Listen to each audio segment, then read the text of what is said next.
Ce soir, on va parler de Tazria. Tazria, c'est un paracha qu'on va lire l'année prochaine. La semaine prochaine, excusez-moi. Certaines années, on les lit ensemble. Tazria et Metzora, les deux accrochés. Certaines années, quand c'est les années embolismiques, on partage. Il y a Tazria et la semaine prochaine, il y a Metzora. Et là, ce qu'on va lire cette semaine, c'est effectivement Tazria dans le sens où on va voir que c'est les fautes, même les plus fines, même celles qu'on n'imagine même pas que c'est des fautes, alors il y a une conséquence. Je m'explique. Il y a un jour une dame, c'était marqué comme ça dans la Gemara, c'était pendant une période de famine, et quelqu'un il lui a demandé de garder un dinar. Donc elle garde effectivement le dinar et elle ne fait pas attention. Le dinar, il tombe dans la pâte qu'elle était en train de préparer pour faire du pain à un pauvre. Et au moment où elle donne le pain à manger, évidemment, le pauvre, il récupère et il ne va pas lui rendre l'argent. Donc, elle ne sait pas qu'elle a perdu cet argent. Et le jour où on vient le lui réclamer, elle dit « je ne l'ai pas ».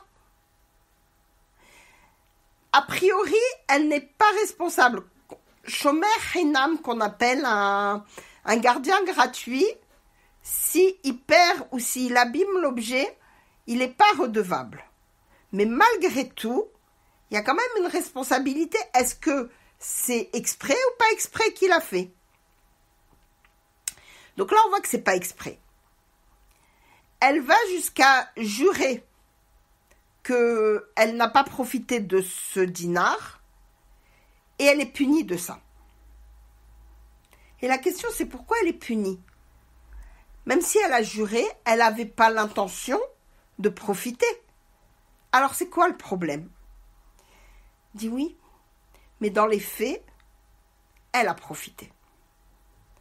Elle a gagné quelques grammes de farine. Elle a peut-être même gagné une mitzvah parce que le pauvre, il a profité un peu plus de tzedaka que ce qu'elle voulait lui donner. Ces comptes-là, Hachem, il les tient très précisément. Et c'est la raison pour laquelle, dans cette paracha de Tazria, on dit celui qui est malade de la lèpre, que le Kohen, il a dit que c'est la lèpre, qu'après il regarde et qu'il voit que, finalement, c'est pas quelque chose qui l'oblige à rester encore en dehors du camp. Il doit quand même laver ses habits. Même si ce n'est que les habits qui ont été touchés. Pourquoi? Parce que justement, pour bien montrer que chaque action, même la plus anodine, même si elle n'est qu'en pensée, elle a une conséquence. On va même aller plus loin. Rabbi Akiva, il expliquait, puisque vous savez que Rabbi Akiva, il faisait partie des 10 martyrs qui ont été tués par les Romains et qui ont expié la faute des frères. Et on dit pourquoi il y a eu besoin d'expier la faute des frères, justement. Et là, la question, elle va se poser. Elle va dire quelle était réellement leur faute et quelle a été la conséquence de ça. Bon, finalement, peut-être, oui, ils ont fauté. Mais la conséquence, au contraire, elle est positive, puisque Yosef, il est devenu vice-roi, puisque c'est ce qui a déclenché la sortie d'Égypte. Donc, on apprend par là que même un acte qui finalement est bénéfique pour la personne ou pour le peuple, Hachem, il va dire attention. Ton intention première à toi, elle était mauvaise. C'est là-dessus qu'on va juger. Si après, au final, ça tombe que c'est quelque chose de positif, on ne regardera pas ça à ce moment-là. Et il faudra malgré tout qu'il y ait une punition.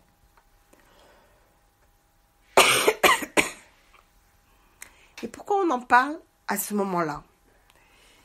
C'est pour dire que parfois, un être humain, on sait qu'il n'est pas responsable de ses actes. Et encore moins responsable des conséquences de ses actes. Une femme, la Tazria, c'est une femme qui va mettre au monde un bébé. Et on sait qu'au moment d'un accouchement, on est fatigué, on est énervé. Et c'est pour ça qu'elle va apporter un korban. On dit si déjà quelqu'un, dans une situation où c'est difficile pour cette personne d'être capable de se contrôler, alors elle doit apporter un korban pour au cas où elle aurait fait quelque chose de mal. Raison de plus, une personne qui va fauter intentionnellement, qui va mal se comporter. Et quel est le but de ce korban? Honnêtement, est-ce que apporter un animal en sacrifice, ça suffit? C'est ça que Hachem va demander? On est parmi les goïms, les nations qui vont faire des offrandes et des choses comme ça? Pas du tout. On va dire, Hachem, il va t'apprendre une chose primordiale. C'est pas le tout d'apporter la bête. Il faut absolument qu'au moment où la personne, elle va apporter ce sacrifice en expiation à sa faute, elle se rende bien compte que, normalement, elle aurait dû être à la place de l'animal. Son attitude, son comportement a été tellement bas qu'il ne vaut pas mieux que l'animal. Et que c'est Hachem qui lui fait une tova de le laisser lui en vie et de prendre à la place la vie de l'animal. Pourquoi il doit avoir cette pensée? Parce que imaginez quelqu'un, il fait quelque chose de mal. Et après il dit, bon ça y est, c'est passé maintenant. Il ne change rien dans sa manière d'être. Il considère juste que c'est passé. Il n'y a rien qui va montrer, qui va signifier que maintenant, il a réellement compris ses erreurs. Il n'avance pas. Il n'y a aucun intérêt à ce qu'il fasse ça. Il sait simplement que, ça y est, pendant un temps, il voulait faire ça. Maintenant, il n'a plus envie. Il a changé d'avis. Mais est-ce qu'il y a un travail qui a été fait sur cette personne pour comprendre pourquoi il a agi comme ça? Pourquoi il a fait cette erreur? Pourquoi il s'est comporté de cette façon? Et c'est pour ça que même une personne qui choisit par exemple de manger de la viande de porc et qui par erreur elle se trompe et elle mange de la viande cachère, elle est considérée comme avoir fauté. Même si les maasé, elle n'a pas fauté, en pensée, elle a fauté. Change ta manière de penser. C'est quoi cette façon de penser, de chercher à faire contre ce que Akadosh Baruch Hu, il veut? Si quelqu'un il pensait avoir mangé de la viande cachère et que malheureusement, il y a eu autre chose, c'est pareil, pas considéré de la même façon. Il y a l'acte, mais il y a aussi la pensée. Il y a aussi l'intention. Et cette paracha de Tazria, elle vient et elle nous dit ça. Et c'est d'ailleurs pour ça qu'elle va venir entre Purim et Pessah. Attention. Purim, les Juifs, ils ont redonné foi en la Torah. Ils avaient reçu à Shavuot 2000 ans avant la Torah écrite. Selon un autre avis, ils ont reçu à Purim la Torah orale. Mais c'est l'intention aussi qui compte. Là, ils l'ont reçu Bessimcha, ils avaient envie de la recevoir. Ils avaient envie de la mettre en place. Et une fois que tu as compris que tu t'es rempli le cœur et l'esprit de cette intention, de cette envie de faire Torah et Mitzvot, après, il peut y avoir des erreurs. Il peut y avoir des faux pas. Il y a toujours moyen de s'arranger. Grâce au korbanot. T'as fait la chose tordue, tu l'as pas fait exprès, t'amènes un korban. Tu t'excuses. Tu arranges, tu améliores, tu fais un peu plus attention la prochaine fois. Mais si ton intention déjà, à la base, est tronquée, alors c'est impossible de gérer. Et quelqu'un qui a une mauvaise intention, même si après par mégarde il fait une mitzvah, on ne peut pas lui compter la mitzvah. Regardez quelqu'un qui le soir du Seder, il a bu les 4 coupes de vin, il a mangé le kazaït, mais il se rend compte qu'il n'a pas fait exprès, c'était pas son intention lui de faire ça. Il n'a pas forcément fait la mitzvah. Il y a une discussion là-dessus. Une mitzvah n'est valable que si tu mets ta pensée dedans. Alors c'est valable pour la vera aussi? Oui, mais non. Pourquoi? C'est quoi la différence? Quelqu'un qui se trouve à faire une avéra. Il avait l'intention de manger de la viande cachère et il mange par mégarde de la viande pas cachère. C'est que dans sa manière d'être, il n'a pas été suffisamment attentif, suffisamment vigilant à la cacheroute pour préserver son corps de cette avéra. Et il y a Baruch Hashem combien d'histoires qui existent par rapport à tout ça, où on va nous dire, la personne, elle se rend compte que finalement, regardez Baba Salé combien de fois, un jour, il y a quelqu'un qui veut lui apporter de la nourriture, et la nourriture, je ne sais pas ce qui se passe, mais il ne peut pas la manger. Quelques minutes après, la personne qui lui apporte dit « Attention, attention, Rav, il y a eu tel problème !» Il dit « Oui, j'ai bien compris, regarde, ça s'est renversé, ça s'est abîmé, j'ai pas pu la manger. » Hachem, il m'avait envoyé de quoi me protéger de ça. Une autre fois, par erreur, sa femme avait oublié, vous savez que Baba Sali recevait Shabbat très tôt, genre à midi, Hatzot. Un jour, sa femme, elle avait oublié d'allumer le feu sous une des marmites. Il y a une servante qui était là, qui, elle, n'avait pas pris comme le Rav la Khumra. Elle lui dit, allume le feu, toi, que le Rav il puisse manger chaud demain. Elle allume. Quelques minutes après, il y a un animal, un chat, je sais pas quoi, qui rentre et qui bouscule et qui étale toutes les marmites. Ils n'avaient plus rien à manger.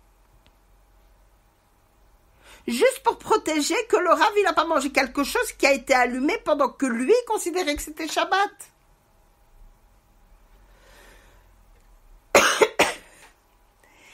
Cette paracha, elle vient nous apprendre que l'intention et l'action, elles vont de pair. D'ailleurs, après 120 ans, le corps, il sera capable de dire « Moi, j'ai pas fauté. Je n'ai fait que suivre Si l'âme, elle ne m'avait pas donné la force de faire les avérotes, j'aurais pas pu les faire. Et l'âme, toute seule, elle va dire, s'il n'y avait pas le corps pour me donner la possibilité de faire les avérotes, pareil, je ne les aurais pas faites. Bonsoir Sabrina Sarah, merci de couper le micro s'il vous plaît. Oui. Merci beaucoup. De ce fait, on comprend qu'il y a un lien entre les deux, le matériel et le spirituel. Et Hachem, il va faire très simple. Quoi? Chacun, il va rejeter la faute sur l'autre. C'est pas compliqué. On va vous laisser ensemble et on va vous juger ensemble. Vous avez été une seule et même personne. Et on va vous juger sur toutes les fautes. Et c'est pour ça qu'on a la possibilité, à l'époque du Korban, d'apporter des corbanotes, à l'époque du Mishkan, d'apporter des corbanotes, même sur des avérotes qu'on n'imaginait pas possible. Regardez le jour de Kippour. Rappelez-vous du vidouille de Kippour. Sur toutes les fautes qu'on a fait, sur toutes les fautes qu'on connaît, et sur toutes les fautes qu'on ne connaît pas. Imaginez une fois, j'ai pas fait exprès. J'ai parlé de quelqu'un à une autre personne. Et sans le savoir, je lui ai causé du tort. Peut-être que jamais je le saurai. Alors oui, je demande pardon, même sur ces fautes-là, sur celles que je ne connais pas. Parfois, la parole, elle est terrible. Ce qu'on appelle le havak lashon hara, la poussière de lashon hara. C'est même sur quelque chose qu'on n'a pas l'intention. Ah, dans cette famille, je les connais, vas-y, tu peux y aller.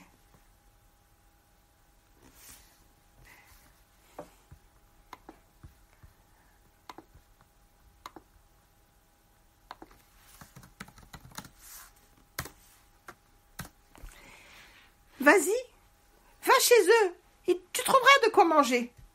Et si Pitom, cette fois-là, c'était compliqué, et s'ils n'étaient pas disponibles, et si on ne sait pas tout, la vie des gens, pourquoi tu as parlé?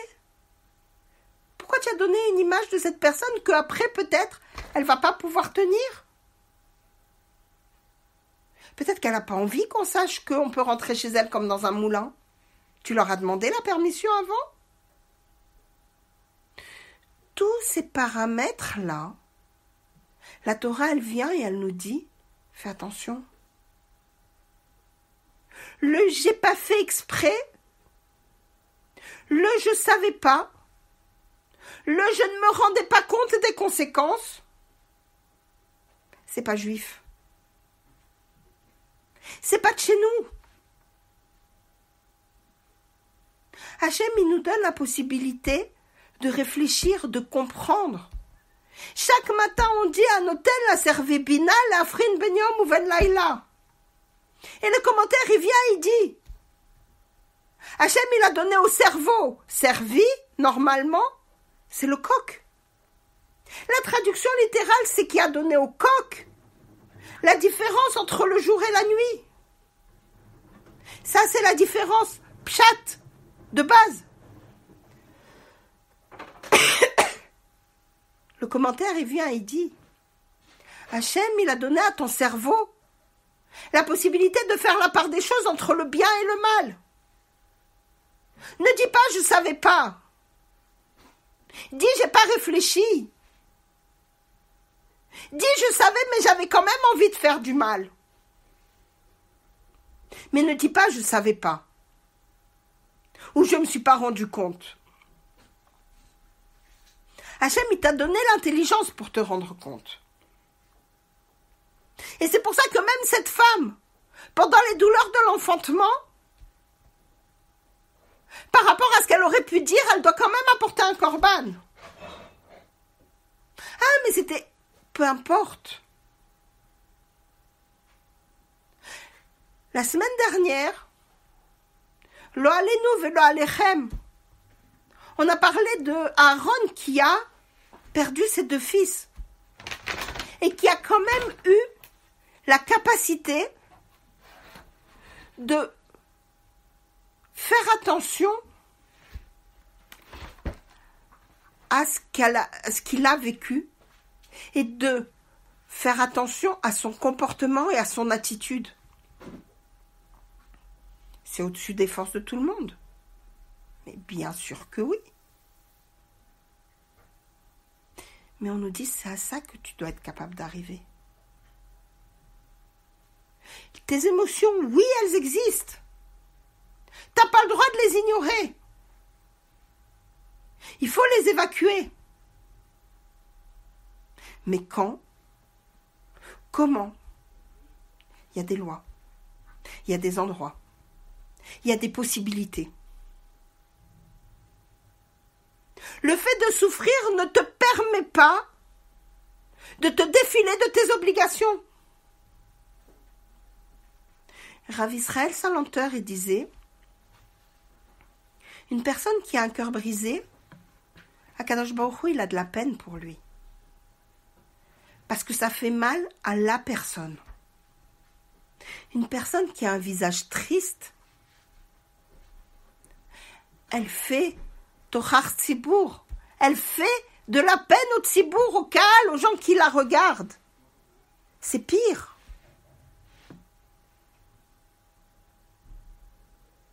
Quand tu as un moment difficile, et ben au Hachem, cette femme qui est dans les souffrances de l'enfantement, elle sait qu'après elle va tenir son bébé dans les bras et grâce à Dieu pendant toute sa vie. Mais à ce moment-là, elle souffre. Et alors? Est-ce que ça lui donne le droit de parler mal à son mari? Est-ce que ça lui donne le droit d'insulter les gens qui sont autour d'elle? Vadaï que non. D'accord, elle n'a pas eu le niveau de faire attention et de se contrôler. Ok? Mais elle doit se rendre compte que ce qu'elle a fait, c'était pas exactement ça. Alors, apporte un korban. On va pas la frapper. On va pas la punir. C'est normal, c'est des choses qui arrivent.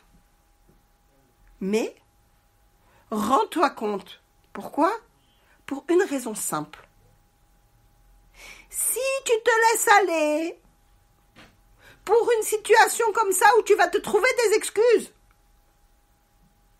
chaque fois tu vas pouvoir trouver des excuses, avancer, avancer, avancer. Et du coup,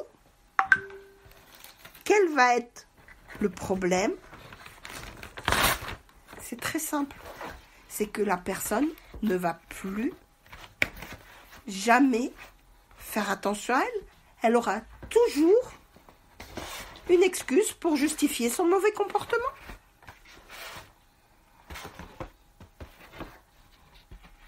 De ce fait, on lui dit attention.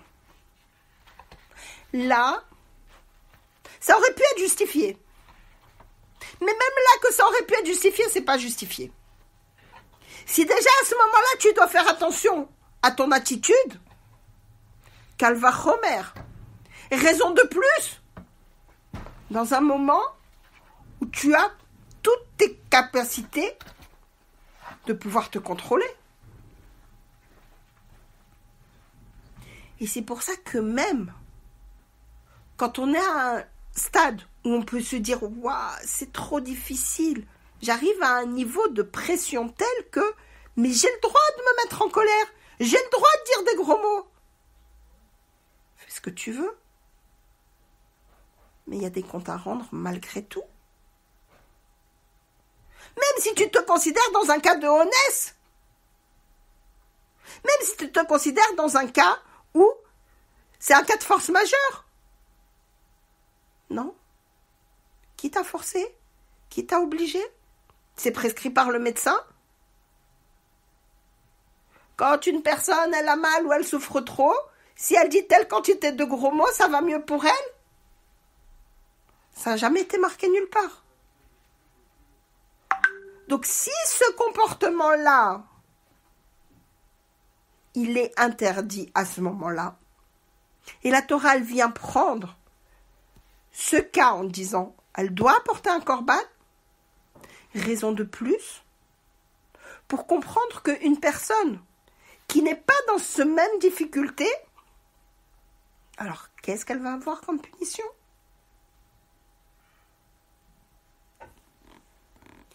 Tout est dans la façon de savoir se maîtriser, de savoir travailler sur ses midotes, sur son évolution spirituelle, sur son raffinement du comportement. Et c'est exactement ce que Hachem nous demande. On va lire entre Purim et Pessah différents passages en plus de la paracha classique de Shabbat. Chacun de ces passages va venir nous apprendre comment travailler justement ces midotes. On a porté le veau d'or. Très bien, il y a eu la faute du veau d'or. On va lire para. On va lire la paracha où on doit apporter la vache rousse. Pourquoi? Une mère, elle est là pour nettoyer, pour arranger les bêtises de son enfant. Et ça veut dire quoi? C'est facile de dire ça. Qui c'est la mère? Qui c'est l'enfant? Vous savez, dans Igeret Haramban, on dit la première phrase. Shema beni musar avicha ve'al titosh Torah timecha. Mon fils, écoute le moussard de ton père. Écoute la manière de te comporter, comment tu dois agir de ton père. Mais n'oublie pas la Torah de ta mère. C'est qui ton père? C'est qui ta mère? Pas forcément les parents. Ça peut être toi-même. Fais attention à toi, à ton comportement. Sache où tu dois trouver les vraies réponses. La véritable attitude. Il y a un moment où tu as envie d'agir comme ça, tu te dis, c'est bien, c'est exactement ça que je dois faire. Attends. Tu as féché la trave. Tu as posé la question au Rav. Tu lui as expliqué la situation. Et réfléchis, est-ce que quand tu as voulu agir pour justifier, eh ben oui, après tout, c'est comme ça qu'il faut faire. On fait honte en public à quelqu'un parce qu'il n'a pas une jupe assez longue ou parce qu'il a parlé à la synagogue. Mais moi, je suis tellement religieuse que c'est normal de lui parler comme ça. Mais à quel moment tu as pris la peine de te renseigner pour savoir comment tu dois agir? Bien sûr qu'il ne faut pas parler à la synagogue. Mais est-ce que pour autant on peut faire honte à quelqu'un? Ça dépend. Certains rabbanim font savoir comment faire. Et s'ils estiment qu'ils doivent faire honte à la personne, ils ont sur quoi s'appuyer. Est-ce que toi, tu as le même niveau que lui pour pouvoir te permettre ça?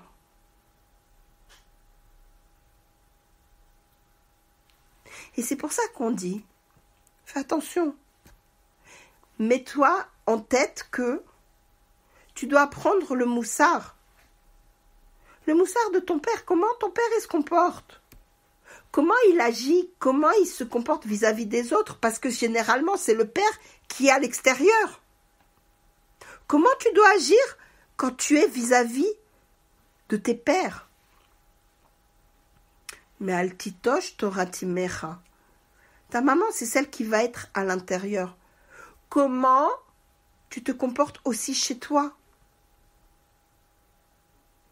Si quelqu'un à l'extérieur, il donne une image de la perfection, la personne la plus extraordinaire du monde.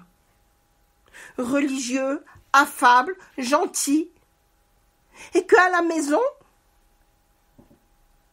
c'est exactement le contraire. Il joue un rôle. C'est pas possible. Ça finira par se savoir. Et c'est pour ça qu'on vient et on te dit attention. Écoute le moussard de ton père, apprends comment tu dois te comporter en public. Mais altitoche, n'oublie pas la Torah de ta mère, n'oublie pas que même chez toi, entre les 4 murs de ta maison, ton comportement, il va avoir une incidence. On ne fait pas n'importe quoi, n'importe comment. Encore plus aussi dans ta pensée. Encore plus quand c'est à un moment où tu estimes qu'il n'y a pas lieu de faire attention. C'est pour ça que cette paracha, elle vient juste après Shemini. Voilà comment Aaron il s'est comporté. Voilà comment ses fils ils se sont comportés. Voilà comment Moshe ils se sont comportés. Ah, tu vas dire c'est des tzadikim. D'accord, oui, très bien. Ok, on accepte. Mais toi, sache que même dans une situation où tu vas considérer que, après tout, tu avais le droit, on va te dire non, tu n'avais pas le droit. Non, tu n'avais pas le droit.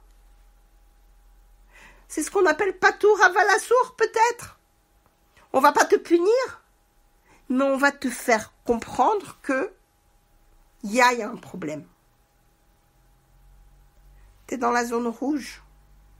Fais attention à pas continuer à dévier parce que la prochaine fois, tu vas considérer que tu as eu le droit d'insulter tout le monde parce que ton bus est arrivé en retard. Ou parce que X raison. Et à chaque fois, tu vas descendre le niveau de ton exigence pour pouvoir être de bonne compagnie aux autres. Et comment tu peux travailler ça? Torah timecha. Déjà chez toi, avec ta famille, avec tes enfants. Comment tu leur parles? Comment tu agis? Quel respect tu leur montres? C'est ça aussi qu'il faut faire attention. Cette femme, quand elle a accouché, elle ne s'est pas épanchée devant tout le monde. C'était entre elle et son mari, éventuellement la sage-femme. Qui d'autre l'a écoutée? Et malgré tout, elle doit porter un korban.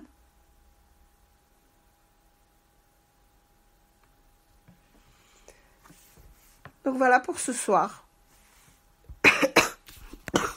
Dans Vaïkra, on a l'impression que c'est que des lois techniques. Mais c'est un peu dur à lire en plus. Mais c'est très dur à lire. C'est pour ça qu'il faut parfois avoir un autre regard dessus. Pour essayer de comprendre qu'est-ce qu'il y a derrière tout ça. Parce que sinon, quel intérêt de savoir que tu dois apporter tel korban et que tu dois apporter à tel endroit et qui doit être mangé comme ça et pas mangé comme ça. Nous, ça nous apporte. Au premier degré, on ne comprend pas. Exactement. Qu'est-ce que ça va apporter? Ça concerne le Kohen, donc déjà, un homme et Kohen, on n'est pas concerné. Autant du Beth Amikdash, on n'est pas concerné, on l'attend encore. Alors pourquoi on étudie tout ça? C'est que quelque part, il y a un autre enseignement. Ça veut dire quoi, Tazria? Je ne me rappelle plus. Ça doit être marqué dans les... Oui, il faut juste retrouver. Là, j'ai pas... qui enfante. C'est une femme qui enfante. Isha qui Tazria Zera, une femme qui a enfanté un mâle. Shabbat Shalom, Chodesh Tov U'Mevorach. Au revoir.